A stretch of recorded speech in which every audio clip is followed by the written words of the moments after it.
Today I have something very interesting to share with you. I met a friend of mine and she seemed a little wishy-washy. In fact, she was behaving very hanky-panky. Well, did you understand what I just said? Wishy-washy, hanky-panky, what are these? Well, don't worry. In today's lesson, I'm going to show you how to use what we call as fun compound English words. These words are fun and special because they have a very funny way to say it and they almost rhyme when you use it. However, these words are not just funny. They actually can be used in everyday conversations. And the fun part is that most advanced English speakers use them in everyday conversation. So, if you can understand these fun English compound words, then you can definitely understand English or advanced English speakers. So, let's get started and learn them and see how we can use them in everyday conversations. So here comes our first fun English compound word, which is wishy-washy. Now, when someone is wishy-washy, it basically means that they cannot decide and they are unable to make up their minds. People who are indecisive.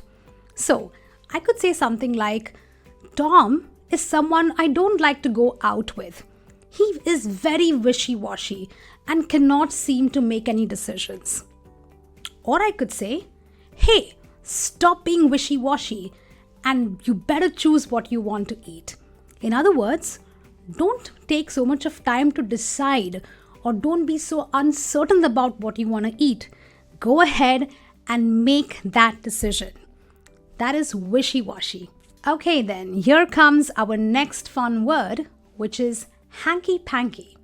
Now, hanky-panky is a fun way to talk about something which is suspicious or questionable.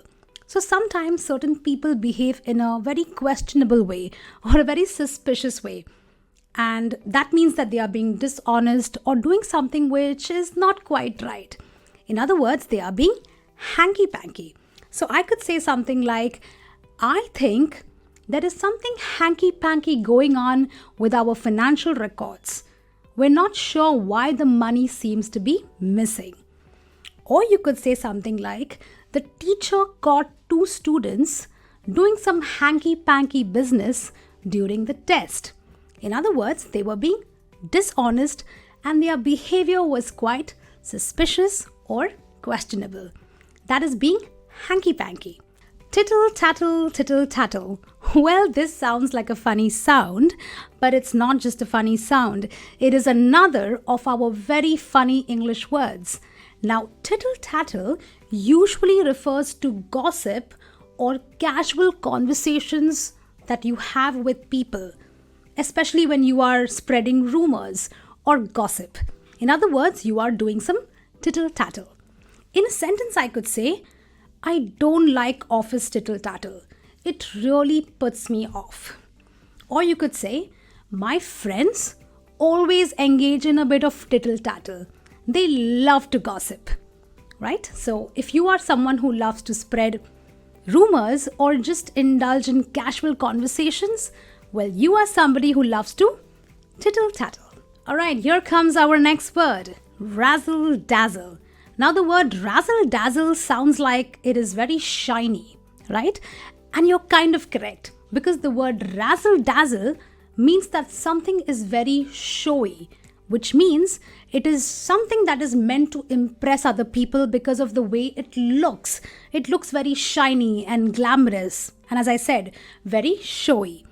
In a sentence, you could say, the Las Vegas shows are full of razzle-dazzle because they contain bright lights and beautiful costumes. Why? Because they are very showy. So they are razzle-dazzle. Or you could say, don't be fooled by all the razzle-dazzle. This car is actually quite basic. Now, certain things seem to be quite showy. They seem to be very impressive looking, but actually they are quite basic. So don't be fooled. Don't be fooled by the razzle-dazzle around it. Now tell me, what if my face appeared to you in this video upside down? Well, you would say that, Ceema, you look all confused, right? Well, that's the next word. It's not confused, but it is something that means that everything is upside down. And that word is topsy-turvy. Topsy-turvy basically means that things are upside down. Things are in a complete mess. All right, so the word is topsy-turvy. So I could say, when my flight was delayed, my entire schedule became topsy-turvy. You know, when you have a delayed flight, you land late, you don't get to your house on time, and your entire schedule goes for a toss. That's when things become upside down, topsy-turvy. Or you could say that the kids left the playroom topsy-turvy after the party. Well, kids are kids, right? And they have the habit of making a mess and creating a complete chaos with things. And they typically leave things topsy-turvy. Well, that's the word, topsy-turvy. Now, here's another word which talks about confusion, but here there is confusion that is coupled with panic or fear, and that word is helter-skelter.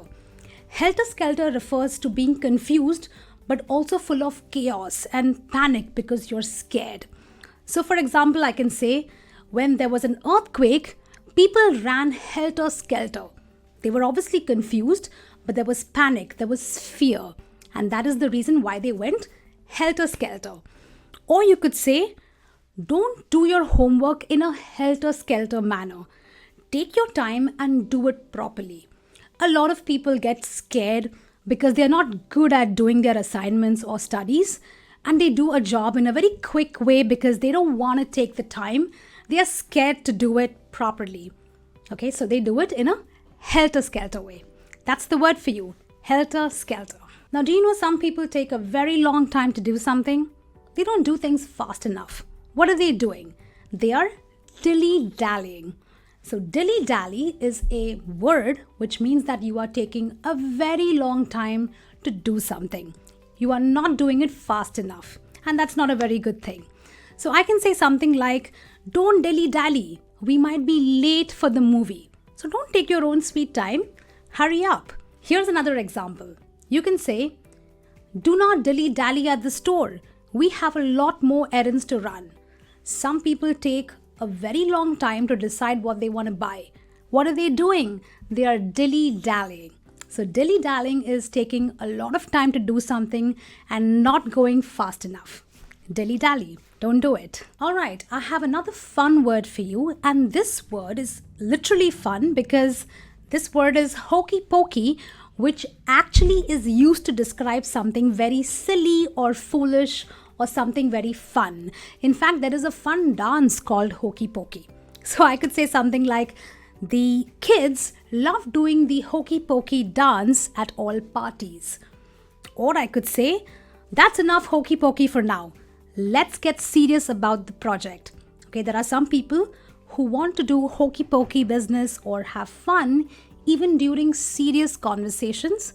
That's when you tell them, hey, let's stop the Hokey-Pokey business and get serious. All right, that's Hokey-Pokey. Now, our next word is Namby-pamby. It does sound like a funny word, but Namby-pamby means being extremely weak or lacking in strength, especially in character or when making decisions. That's again not a good thing because it means you're weak, you're not strong enough to take those decisions. So I can say something like, don't be so namby-pamby. Go ahead and tell them what you think. Go ahead and give them your opinion. Or I could say, his namby-pamby approach to managing people or managing his team is not working. So if you are a leader, you cannot be namby-pamby in the way you go about making your decisions. You have to be a leader. You have to show up as a leader. So you cannot be namby-pamby. All right, then, let's get to our last fun English word, which is hurly-burly. Now, this word is pronounced as Hurly-burly and not Hurly-burly, even though you see an R in those words. So, have you ever seen a busy office where a lot of people are working together, Or have you ever been to a store, a busy store, especially in the festive season? Well, that's what hurly-burly is. It refers to a place where there is a lot of activity, there is a lot of movement going on. So you could say something like, I can't focus in all this hurly-burly of the city traffic. Well, as you know, if you live in a big city, there is a lot of hurly-burly going on because there is a lot of movement because of the traffic. Or you can say, the shopping mall was full of hurly-burly during the holiday sale. As I said, in a busy store, especially in the festive season, everything is hurly-burly. That's the word for you, hurly-burly. And there you have it, friends. We've learned 10 really fun English words which will make your conversations natural but also fun. So make sure you use them in your daily conversations. As I said, if you can understand these phrases, it means you can understand advanced speakers. But now you also get to use them. So go ahead and use these fun advanced English phrases and see your English improve as you keep using them. I'll see you back with some more lessons. Until then, take care and keep practicing.